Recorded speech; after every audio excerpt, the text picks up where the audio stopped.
50টা bank অ্যাকাউন্টে যদি total 5 lakh টাকা থাকে তা এইটা তো কোনো টাকা না স্কেল।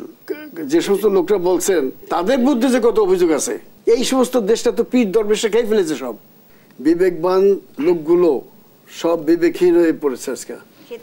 একদিকে সাবেক সেনাপ্রধান আজিজ আহমেদ এবং সাবেক পুলিশ প্রধান বেনজির আহমেদের বিরুদ্ধে ওঠা দুর্নীতির অভিযোগ, আবার অন্যদিকে এমপি খুনের নেপথ্যে বেরিয়ে এসেছে চোরা কারবারির অভিযোগ। সেই জায়গা থেকে একটু জানতে চাই যে ক্ষমতার বলে কি অপরাধীরা বেপরোয়া হয়ে উঠছে? ডক্টর বেনজির আহমেদ এবং ডক্টর আজিজ একজন সেনাপ্রধান ছিলেন, একজন পুলিশের প্রধান ছিলেন। এই দুইটি সংস্থাই কিন্তু রাষ্ট্রের সবথেকে শক্তিশালী সংস্থা, যারা আমাদের জানমালের দায়িত্ব নেয়, গোটা রাষ্ট্রের ভূখণ্ড তারা রক্ষা করে, স্বাধীনতা সার্বভৌমত্ব রক্ষা করার দায়িত্ব তাদের কাঁধে।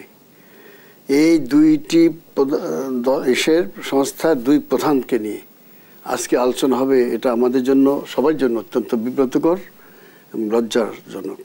এটা হওয়া উচিত ছিল না। মনে হচ্ছে যে কিছু একটা হওয়ার আগে আমরা একটা ক্যামেরা ট্রায়াল করে ফেলাচ্ছি। এই সমস্ত আলাপ আলোচনা, অনেক আলোচনা ছিল, কিছু মনে করবেন না। এই যে আজকেই আছে প্রথম আলোতে চক্রে ঢুকে 4 সংসদ সদস্যের ব্যবসা রমরমা, এরা মাত্র 24,000 কোটি টাকা নিয়েছে, বেশি না। এরা এই কয়জন? একজন আমাদের সাবেক অর্থমন্ত্রী লোটাস কামাল পরিচিত, আর একজন বেনজির আহমদ এই ঢাকার এমপি দশের, আর একজন হচ্ছে আমাদের দলের general lieutenant general Masud Ahmed Chowdhury, আর একজন হচ্ছে নিজাম হাজারি। এরা এই যে মালয়েশিয়া লোক নেবে, সরকার তাদের 4 জনকে চুজ করছিল এবং এই 4 জনকে বলছিল যে তারা 78,990 টাকা করে শ্রমিক পাঠাবে, গরিব শ্রমিক। তারা চক্র, এই চক্র বানিয়েছে তারা, এখানে চক্র ওখানে চক্র, এটা চক্র, 4 চক্র ঘুরানোর পরে তাদের যে দাঁড়িয়েছে অ্যাভারেজ 5,44,000 টাকা পার হেড, এবং বেশি। এই সমস্ত শ্রমিকরা বিদেশে যে কাজ পায় নাই, না খেয়ে আছে। মার্কিন পররাষ্ট্র দপ্তর থেকেও কিন্তু এটাকে আনছে যে মালয়েশিয়া কিভাবে তারা জীবনযাপন করতেছে। এতে তারা মাত্র 24,000 কোটি টাকার বাণিজ্য করছে মাত্র। এখন এই আজিজ সাহেবের নিয়ে যে আলোচনা করবো, বেনজির সাহেব, আমরা যে জানতে পারতাম, গভর্নমেন্ট বলতো যে কত কোটি টাকার বাণিজ্য তারা করছে, তাহলে কিন্তু আমাদের সবার জন্য একটু করতে সুবিধা হতো। শুনি যে বেনজির সাহেবের 50টা ব্যাংক অ্যাকাউন্ট জব্দ করছেন। 50টা ব্যাংক অ্যাকাউন্টে যদি টোটাল 5 লাখ টাকা থাকে তা এইটা তো কোনো টাকা না স্কেল, পকেটও থাকে মানুষের। আপনি যদি দেখবেন যে তার যে প্রপার্টি, এই প্রপার্টির যে দাম, তার সেইটা যদি সে ব্যাংক থেকে লোন আনে, আপনি বলতে পারেন যে ব্যক্তিগত ইনফ্লুয়েন্স খাটিয়ে, প্রভাব খাটিয়ে সে ব্যাংক থেকে লোন নিচ্ছে, সেটা নিতেই পারে, অনেকেই নেয়। অথবা ভুয়া দলিল দিয়ে অনেকে নিচ্ছে, দেশে ব্যাংক আজকেও আছে, ভুয়া দলিল খাটিয়ে লোন দিচ্ছে। জনতা ব্যাংকের, নাগরিক ব্যাংকের একজন সাসপেন্ড হয়ে গেছে। তো বেনজির সাহেবের দলিল, তারপরে আমরা তাকে নিয়ে আলোচনা করি।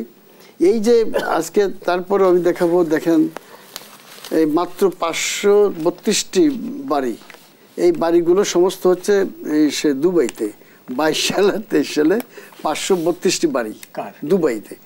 এইটা ধরেন আপনার একটা, আমার একটা, ওনার একটা, এই আমাদেরই বাঙালি, সব বাঙালি, বাইরে কেউ না, কাউকে আইডেন্টিফাই করেনি। আইডেন্টিফাই যে সোজা, কারণ দুবাইতে যে আপনি জিজ্ঞেস করবেন স্টেট এজেন্ট বলে দেবে কার কয়টা বাড়ি আছে। আইডেন্টিফাই তো সরকারের কাছে আছে, রাইট? সরকার কমিটি আমি কিছু জানি না, তো হবে না। তো এইখানে আজিজ সাহেবের কতগুলো বাড়ি আছে আমরা জানতে চাই, বা বেনজির সাহেবের, যাদের আজকে আপনি মূল আলোচনাটা বাদ দেন। এইটা এই যে একটু আগে মূল যে প্রশ্নটি ছিল যে রাষ্ট্রের গুরুত্বপূর্ণ দুটি বাহিনীর সাবেক প্রধানদের এমন নজিরবিহীন দুর্নীতি সমাজকে কি বার্তা দেয়? এইটা নজিরবিহীন দুর্নীতি হয়েছে কিনা, দুর্নীতি যখন প্রমাণ হবে, আমাদের অ্যাপিলেট ডিভিশনের সর্বোচ্চ আদালতের বিচারপতি এখানে আছেন, শামসুদ্দিন মালিক সাহেব, উনি এইটা বলবেন। সর্বোচ্চ আদালতে একজন যে দোষী সাব্যস্ত না হওয়া পর্যন্ত তাকে কখনো আমরা বলতে পারি। তার মধ্যে অভিযোগ আছে, আমরা বললাম হ্যাঁ একটা অভিযোগ উত্থাপিত হয়েছে, এইটা অত্যন্ত লজ্জার, দুঃখজনক। এবং সবচেয়ে বড় কথা কি, যেটা গোলাম মোল্লা উনি বললেন, যে এখন তারা যাদেরকে তারা সাহায্য সহযোগিতা করছে, তারপর আমাদের দায়িত্ব নেবো না, আমরা কিছু জানি না, একদম তার ধস তসিবতা। এবং কি বলবো, যে সমস্ত লোকরা বলছেন তাদের বুদ্ধি যে কত অভিযোগ আছে, এই সমস্ত দেশটা তো পীর দরবেশে খেয়ে ফেলেছে সব। তারা বলে গেছে না আমরা কোনো দায়িত্ব নেবো না। আরে বাবারে, দায়িত্ব নেবেন না, আপনাদের দায়িত্ব তো তারা একসময় নিছিল। কোন পীর দরবেশরা খেয়ে ফেলেছে দেশ? আরে আপনি আমি আমরা কার নাম কই করবেন, নাম কই তো বলতেছি না, পাবলিক বুঝবেন। এখন এই যে সুদের, আমাদের যে সুদ দেশে গভর্নমেন্টও তো এখন দেউলিয়ার পথে। বাজেটে সুদ দিতে হবে 1.5 লাখ কোটি টাকা, 1,28,000 কোটি টাকা আরেকটু বাড়াইছে গেল এটা। আপনি আরেকটা দেখেন, কয়টা আপনাকে বলবো, মামলা আটকে পড়ে আছে 85,000 কোটি টাকা খেলাপি ঋণ, অর্থাৎ আমরা ঋণ নিচে দেই নাই। এখন এই সমস্ত ধরবেন না, এইটাকে অন্যদিকে ডাইভার্ট করার জন্য এই বেঞ্চ হিসাবে আর এই ছোট জিনিস ধরবেন, তারা কি কি অপরাধ করছে। আমি ধরে নিলাম তারা অপরাধ করছে, কিন্তু একটি কথা মনে রাখবেন, আজকে গণতন্ত্রের পথে মূল বাধা কি জানেন? মূল বাধা হচ্ছে বিবেকবান লোকগুলো সব বিবেকহীন হয়ে পড়েছে আজকে।